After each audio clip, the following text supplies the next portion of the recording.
राजधर्म का पालन करे सरकार, राज ठाकरे आंसू पोंछना सरकार की जिम्मेदारी। मुख्यमंत्री फडणवीस को लिखा खत। महाराष्ट्र नवनिर्माण सेना के प्रमुख राज ठाकरे ने मुख्यमंत्री देवेंद्र फडणवीस को चेतावनी भरा खुला खत लिखा। इसमें उन्होंने सीएम से राजधर्म का पालन करने की अपील की है। इस खत में राज ठाकरे ने लिखा है कि राज्य में भारी बारिश से तबाही हुई। मानसून की विदाई के साथ ही बीड, धाराशिव और मराठावाड़ के दूसरे जिलों में बारिश से किसानों को भारी नुकसान उठाना पड़ा। बादल फटने जैसे हालात में करीब 10 लोगों की मौत भी हुई है। कई जगहों पर जमीन पूरी तरह बह गई, कृषि को भारी नुकसान हुआ। ग्रामीण महाराष्ट्र की अर्थव्यवस्था पूरी तरह से तबाह हो गई है। किसानों के आंसू पोंछना सरकार का काम है, लेकिन उसका विज्ञापन करना महाराष्ट्र की संस्कृति नहीं रही।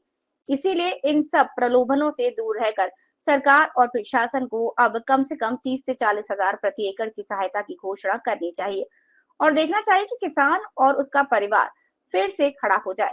पिछले कुछ सालों की बेतहाशा फिजूल खर्ची के कारण राज्य की आर्थिक स्थिति नाजुक हुई, फिर भी सरकार के हाथ पर हाथ धरे नहीं बैठना चाहिए।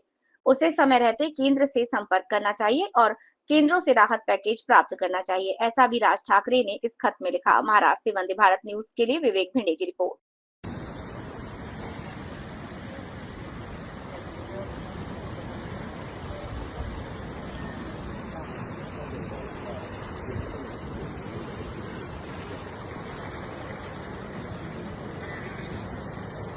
आपल्या काकाला जाणार रस्ता आहे हो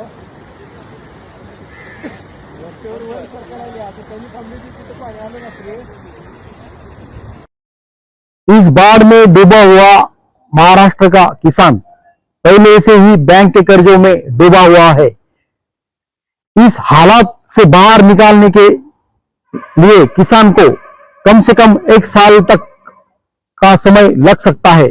ऐसी परिस्थिति में किसानों ने बैंक से जो कर्जा लिया है उसको वसूल करने के लिए बैंक वाले उनके पीछे भी पड़ सकते हैं।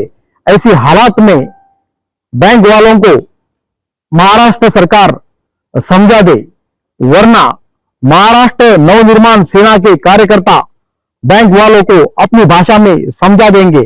ऐसी चेतावनी भी इस खत में एमएनएस प्रमुख राज ठाकरे ने मुख्यमंत्री देवेंद्र फडणवीस को दी है। महाराष्ट्र से वंदे भारत न्यूज विवेक भिंडे की रिपोर्ट।